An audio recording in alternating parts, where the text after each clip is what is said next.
La pire expérience à vivre au réveil. Lorsque j'ouvre les yeux, ma vision est floue et sombre. Je sens une immense pression dans ma tête et je me rends compte que je suis suspendue la tête en bas. Lorsque ma vision redevient claire, je remarque que la pièce dans laquelle je me trouve ne m'est pas du tout familière. Elle ressemble à un sous-sol sombre, vieux et décrépit, d'une fumerie de crack abandonnée. Du bois pourri, d'énormes toiles d'araignée et une odeur de moisi m'entourent. Mon premier réflexe est de crier à l'aide, mais je me retiens avant de le faire. Non, ils vont m'entendre, me dis-je. Celui qui a fait ça, il t'entendra si tu cries. Au lieu de cela, j'ai décidé de me concentrer pour essayer de me libérer. Mon corps est complètement ligoté par une sorte de corde collante. Je peux entendre les craquements de la corde qui se sépare et se recolle lorsque je me tortille. Quelle que soit cette substance, je ne peux pas m'en libérer. Je commence à paniquer et la claustrophobie s'installe. L'idée d'être attaché et immobilisé m'a toujours terrifiée. La pression du sang qui me monte à la tête après avoir été suspendu, la tête en bas pendant si longtemps, commence bientôt à m'affecter. Ma vision se brouille à nouveau et le poids sur les poumons commence à gêner ma respiration. En plus de l'anxiété liée à cette situation difficile, je commence à perdre la tête. Je perds mon sang-froid et je me mets à crier et à pleurer. C'en est trop pour moi. Même si un psychopathe vient m'achever, je ne peux pas rester comme ça plus longtemps. Peut-être que j'aurai de la chance et que mon kidnappeur ne sera pas là. Peut-être que mes cris seront entendus par un passant et qu'il me trouvera ici, où que je sois. Je crie, je pleure et je hurle, aussi fort que mes poumons sous pression le permettent. Ma vision commence bientôt à s'obscurcir à nouveau, mais avant de m'évanouir, je remarque quelque chose. Il y a un escalier en bois devant moi, et je commence bientôt à entendre des bruits de pas. Ils ne sont pas lourds, on dirait plutôt que quelqu'un marche avec des claquettes. « Tu es réveillée, ma chérie ?» J'entends une voix calme et lointaine venant de l'étage. La silhouette commence à descendre lentement les escaliers en faisant des claquettes métalliques à chaque pas. Je reste sans voix en remarquant exactement qui ou ce qu'est cette silhouette. Quelle que soit cette chose, elle n'est pas humaine. Au premier coup d'œil, à cause de ma vision affectée, il semble s'agir d'une femme grande et mince. De longs cheveux emmêlés couvrent son visage tandis qu'elle s'approche lentement. Mais en y regardant de plus près, je remarque 2 bras qui s'accrochent à la balustrade et 2 autres bras qui s'agrippent au plafond au-dessus d'elle.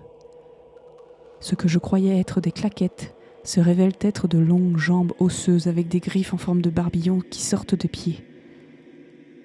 Alors que je hurle à cette vue, elle lève la tête pour me regarder. Ses mandibules massives s'ouvrent en grand et elle pousse un horrible gémissement. Ses 6 paires d'yeux noirs s'ouvrent en grand.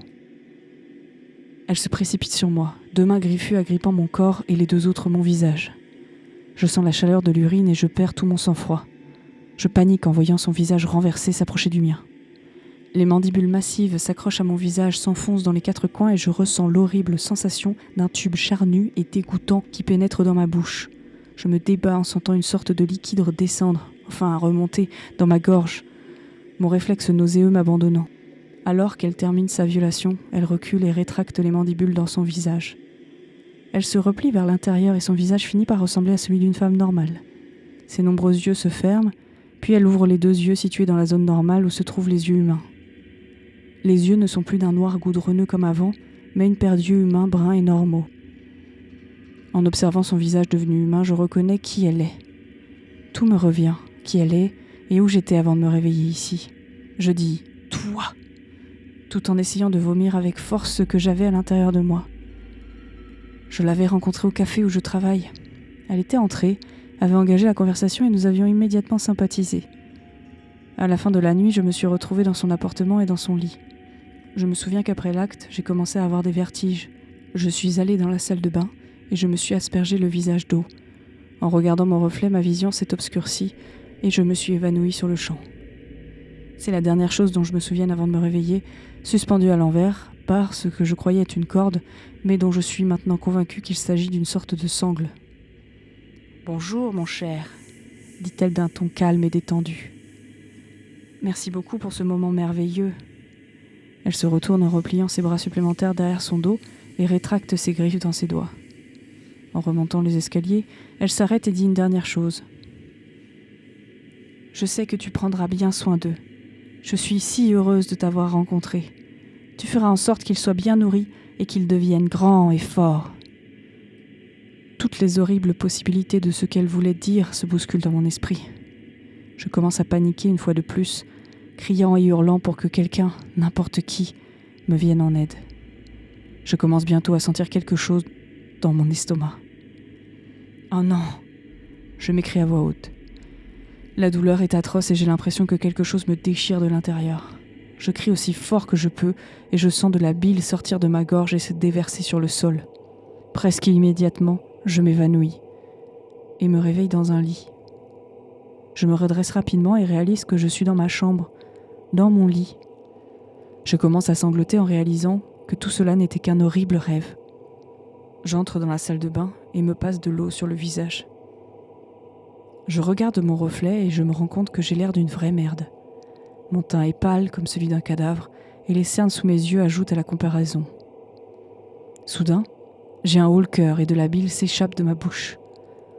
La douleur ne ressemble à rien d'autre. Je saisis mon abdomen par réflexe et remarque quelque chose d'étrange. En tâtant avec mes mains, je me rends compte qu'il y a une dizaine de petites bosses. Ils se déplacent sous ma peau, à l'intérieur de mon corps. Je crie et je hue tandis qu'ils remontent le long de mon corps jusqu'à ce qu'ils atteignent ma gorge. Peu après, des dizaines d'araignées de la taille d'un oiseau sortent de ma bouche et leurs pattes aux griffes acérées griffent de l'intérieur toute ma gorge tout en se frayant un chemin vers l'extérieur. J'essaie de crier mais ma voix est bloquée, car l'un après l'autre, ces petits monstres sortent de mon œsophage. Une fois de plus, je m'évanouis sous l'effet de la douleur, de la panique et de l'épuisement. Je me réveille toujours sur le sol de la salle de bain. Les lumières sont toujours allumées, je me sens tout autour de mon corps. Je me sens maigre, comme si toute la graisse et les muscles avaient été aspirés hors de moi. J'ai à peine la force de me tenir debout, mais je trouve la force d'utiliser le lavabo de la salle de bain pour me relever. Dans mon reflet, je remarque que j'ai l'air encore plus mal en point qu'avant. Je suis encore plus pâle, mais un liquide noir tache maintenant ma bouche, mon manteau et ma poitrine. J'entends des bruits de pas venant de ma chambre et je m'approche lentement de la porte. En tremblant, je l'ouvre et le choc de ce que je vois me laisse sans voix. Tout autour de la pièce, il y a des enfants. Des petits enfants d'apparence normale, complètement nus et couverts de bave noire, sont assis et debout tout autour de la pièce. Je n'ai pas de mots. Je ne sais pas quoi faire. J'essaye de parler, mais je ne fais qu'un petit bruit. Dès qu'ils entendent le son de mes mots qui ne sortent pas, ils concentrent leur attention sur moi. Un silence gênant s'installe alors que je les fixe et qu'ils me fixent. Soudain, 4 autres paires d'yeux s'ouvrent en grand et tous poussent des cris aigus, leur bouche s'ouvrant en grand pour révéler d'horribles mandibules. Ils se précipitent sur moi et je hurle lorsqu'ils s'agrippent à moi. Je tombe sur le sol et me prépare mentalement à être dévoré vivant. Mais ce n'est pas le cas. Ils sont tous en train de m'étreindre. Des bras minuscules s'enroulent autour de mes bras, de mes jambes et de mon corps, tandis qu'ils frottent leurs petits visages horribles sur moi. J'ai envie de crier, mais je ne veux pas les énerver. L'un d'eux me regarde droit dans les yeux. Un sourire effrayant se dessine tandis qu'il rétracte ses mandibules dans son visage, ses petits yeux noirs me fixant. Je suppose que cela signifie qu'aujourd'hui est ma première fête des pères. Histoire écrite par Nerdcore Creep.